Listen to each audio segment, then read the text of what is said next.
Assalamualaikum warahmatullahi wabarakatuh.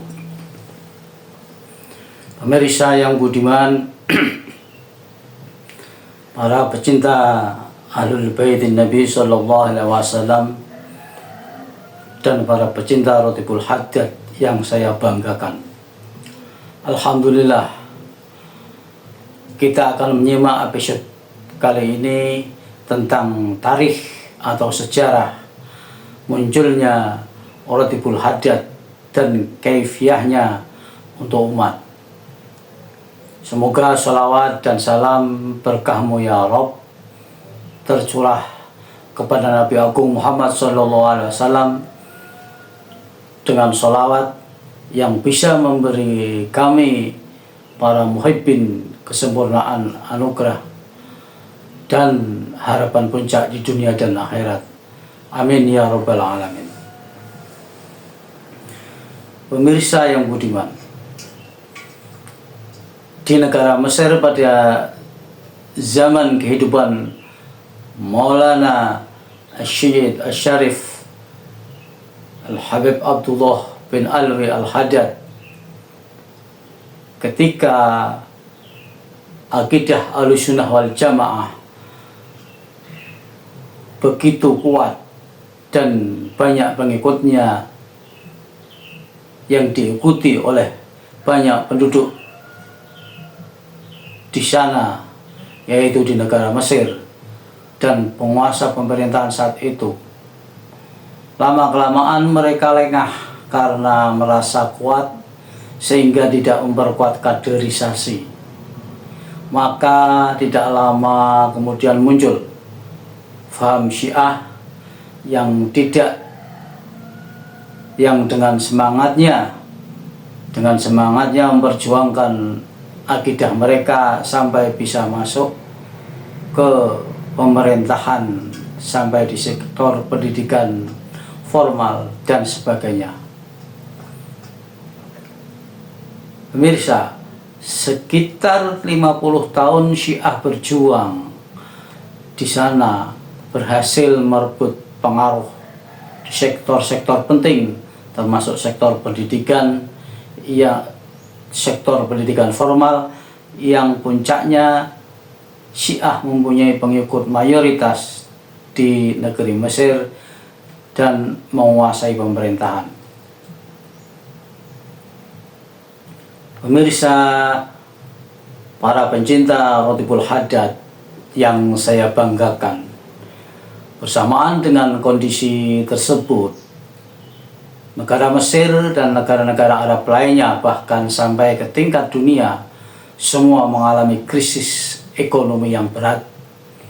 Sehingga pada saat itu para ulama sedunia berkumpul dan mendatangi kediaman Maulana Syed Al-Syarif Abdullah bin Alwi Al-Haddad, yaitu seorang ulama di zamannya yang berpangkat Qutbil Irsyad wa Husyil Ibad wal Bilad, yaitu pemimpin para wali saat itu, untuk berkonsultasi mencari solusi ikhtiar menyelamatkan umat dari resesi ekonomi dan fitnah agama saat itu oleh kaum Syiah. Pemirsa, dengan istikharah minta petunjuk kepada Allah Subhanahu wa taala Azza wa Jalla, beliau mendapat petunjuk dari baginda Nabi Agung Muhammad SAW dengan menyusun aurat ratib sebagai perwujudan jihad bidu'a,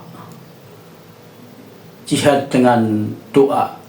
Dan aurat ratib tersebut oleh para muridnya dinamai Ratibul Haddad karena pencetusnya adalah Al-Habib, pencetusnya Syed Al-Syarif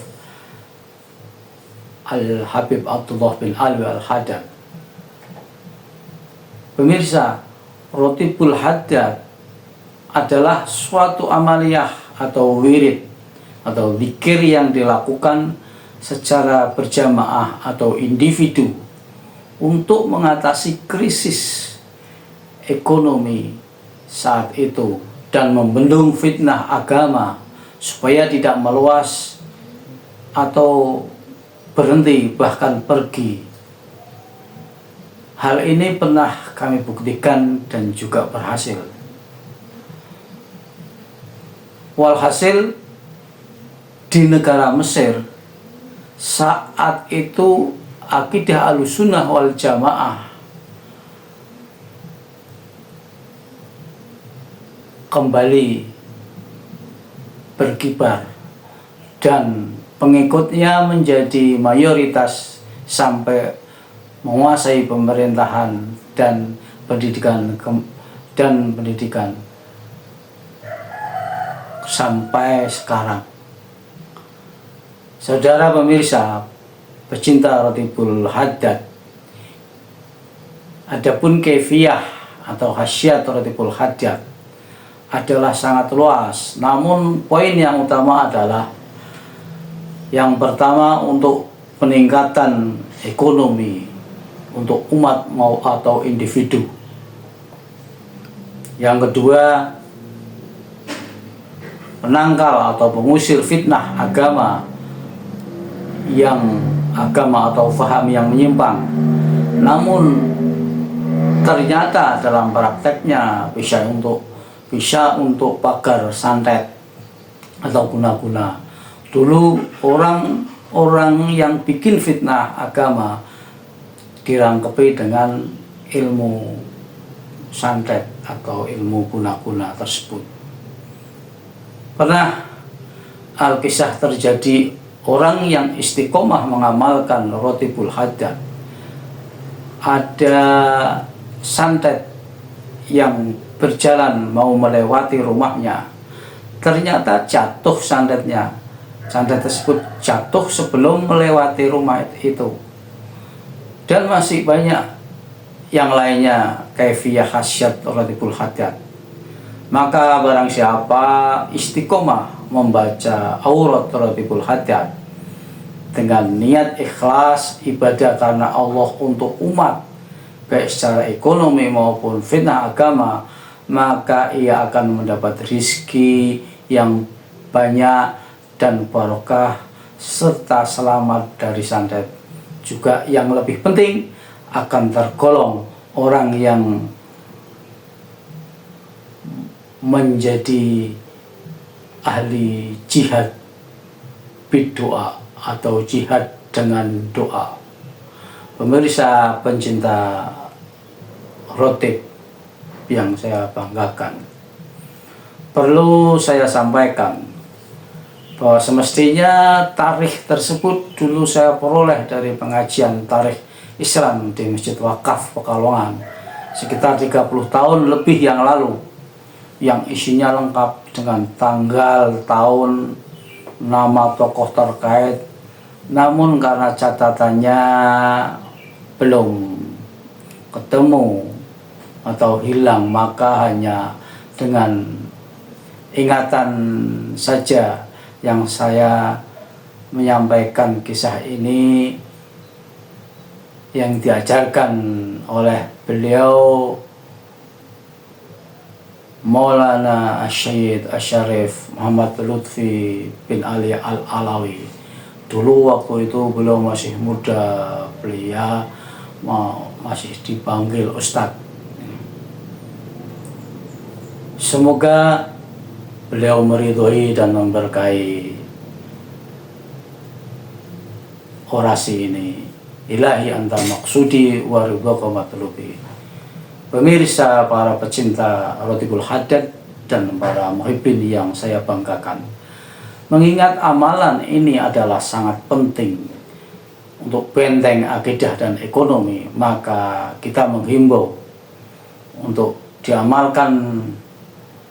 Kami menghimbau untuk diamalkan secara istiqomah, khususnya diadakan secara berjamaah di setiap tingkat RT dan kelurahan, RT atau kelurahan, atau di tiap musola, dan setiap 1 bulan sekali diadakan tingkat kabupaten atau kodia dengan ditambah tausiah keagamaan. Ini kalau bisa terjadi, Masya Allah, di samping nanti auranya Rotib itu akan benar-benar membuming, juga syiarul Islam akan besar sekali.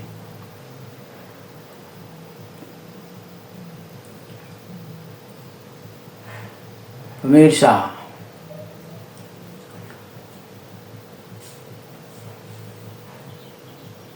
hal ini insya Allah Allah Ta'ala Azza wa Jalla akan menjamin kesejahteraan umat, kuatnya akidah Ahlussunnah wal Jamaah, dan menyingkirnya segala faham akidah yang sekarang merajalela, yang akan merongrong dan merusak faham kita Ahlussunnah wal Jamaah. Semoga ini bisa diadakan dan terwujud rutinan